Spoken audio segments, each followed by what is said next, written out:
Salut à tous et bienvenue dans 2 mots sur les dispositifs médicaux. Je suis Nicolas Martelly, pharmacien hospitalier et enseignant-chercheur, spécialiste du dispositif médical.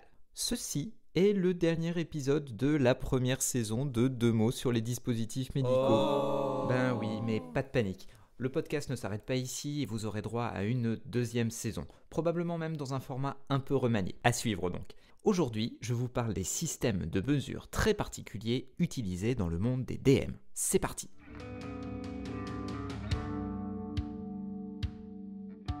Deux mots sur les dispositifs médicaux.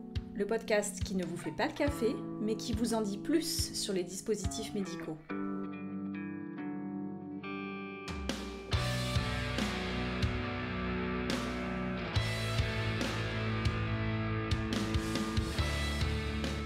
Les systèmes de mesure utilisés dans le monde des DM. Drôle de titre qui cache une réalité bien étonnante. Car oui, mesdames et messieurs, dans le monde du dispositif médical, on utilise certes le système international d'unités, connu aussi sous le nom de système métrique ou décimal, mais on utilise encore et toujours des unités un peu originales pour certains dispositifs. Et vous allez le voir, ou plutôt l'entendre, même des dispositifs extrêmement courants. Le premier système, c'est le système de la gauge. Cela s'écrit G-A-U-G-E. C'est une unité qui est très utilisée pour mesurer le diamètre d'un dispositif hyper simple et très répandu, l'aiguille. En effet, les aiguilles hypodermiques, celles qu'on utilise pour, par exemple, injecter un médicament ou pour prélever du sang, ont leur diamètre exprimé en gauge. Par conséquent, sur un emballage d'aiguilles, vous trouverez la mention 20G, 22G, ça veut dire donc 20 gauche, 22 gauche. À quoi cela correspond ? C'est là où ça devient assez marrant. Le numéro de gauge correspond au nombre de dispositifs identiques pouvant être contenus dans un pouce carré. Le pouce, comme vous le savez, inch en anglais, c'est cette unité anglo-saxonne de mesure. Donc par exemple, si j'ai 18 aiguilles qui tiennent dans un pouce carré, cela veut dire que l'aiguille a un diamètre de 18 gauges. Vous comprenez donc aussi que quand le diamètre de l'aiguille diminue, la gauge, le numéro de gauge va augmenter. Je vais vous donner un autre exemple. Si j'ai une aiguille de 22 gauges, cela veut dire que je peux mettre 22 aiguilles de ce diamètre à l'intérieur d'un cercle d'un pouce carré. Si je veux mettre plus d'aiguilles dans une même surface, je suis donc obligé d'avoir un diamètre d'aiguille plus petit. Ainsi, une aiguille de 24 gauges sera donc plus petite qu'une aiguille de 22 gauges, car cela signifie que sur cette même superficie d'un pouce carré, je peux mettre 24 aiguilles contre 22. Ok ? D'où ça vient ? Initialement, c'est une mesure qui a été développée en Angleterre au 19e siècle dans la confection des câbles pour en mesurer le calibre. Peu à peu, l'utilisation de cette unité de mesure s'est étendue à d'autres domaines jusqu'à ce qu'on la retrouve dans le domaine du dispositif médical. Alors cette unité ne sert pas qu'à exprimer le diamètre des aiguilles hypodermiques, mais aussi celui des cathéters veineux périphériques. Si vous avez déjà été hospitalisé, c'est ce petit bout de tuyau en plastique qu'on vous a mis dans le bras ou sur la main pour vous administrer une perfusion. C'est donc aussi un dispositif très courant pour lequel on a recours à cette unité originale, disons. Autre unité spécifique du monde des DM, la charrière, que l'on symbolise tout simplement par les lettres CH suivies d'un nombre. Par exemple, CH12, CH9 pour charrière 12, charrière 9. Cette unité est aussi utilisée pour exprimer le diamètre de certains dispositifs, mais pas les aiguilles ou les cathéters. Mais là, ce sera plutôt pour les sondes. Alors par exemple, les sondes urinaires ou les sondes rectales ou les sondes endotrachéales. Tiens, d'ailleurs, est-ce que vous connaissez la différence entre une sonde et un cathéter ? Bon, je sais que dit comme ça, ma question ressemble à une blague carambar, mais sérieusement.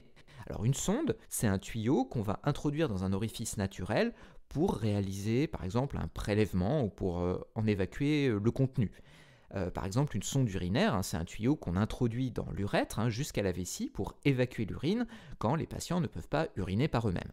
Ce qui est important de retenir ici, c'est le fait qu'une sonde, elle est donc introduite dans un orifice, un trou de façon triviale, naturelle. Le cathéter, c'est aussi un tuyau qu'on introduit dans le corps, mais là par effraction, de manière invasive, en transperçant la peau. Par exemple, le cathéter veineux périphérique dont je viens de vous parler, c'est un petit tuyau en plastique qu'on introduit dans une veine du bras, mais pour cela, il faut qu'on ait traversé la peau. Donc on va franchir une barrière du corps, à la différence de la sonde qui, je le répète, est introduite dans un orifice naturel. Bref, revenons à nos sondes. Pour exprimer le diamètre d'une sonde, on parlera donc d'une sonde de charrière 12 ou charrière 18, par exemple. Mais ça correspond à quoi une charrière ? Eh bien, c'est beaucoup plus simple à comprendre que la gauche, puisque une charrière, ça correspond à 1/3 de millimètre, soit 0,33333 mm, etc.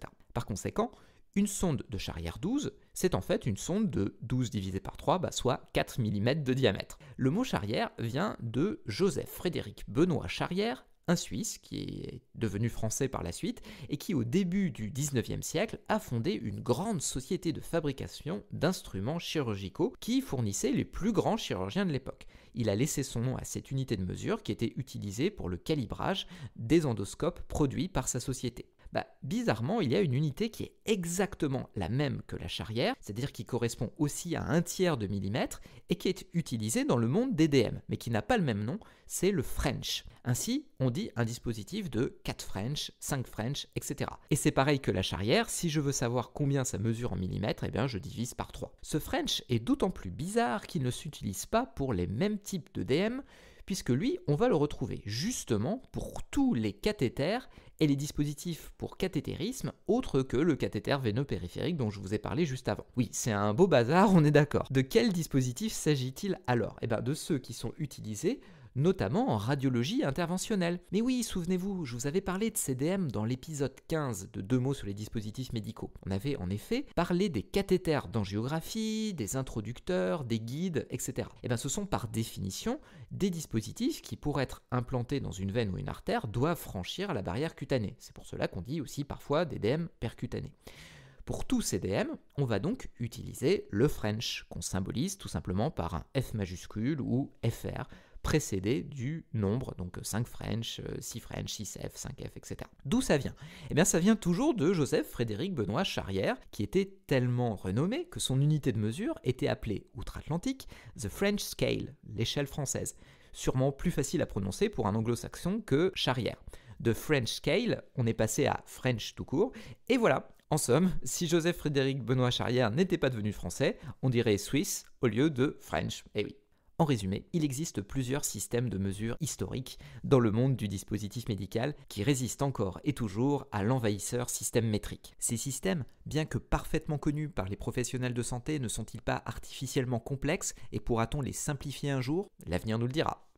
Ici s'achève cet épisode de 2 mots sur les dispositifs médicaux. Si cet épisode vous a plu, un petit pouce bleu s'il vous plaît si vous m'écoutez sur YouTube et quelques étoiles si vous m'écoutez ailleurs.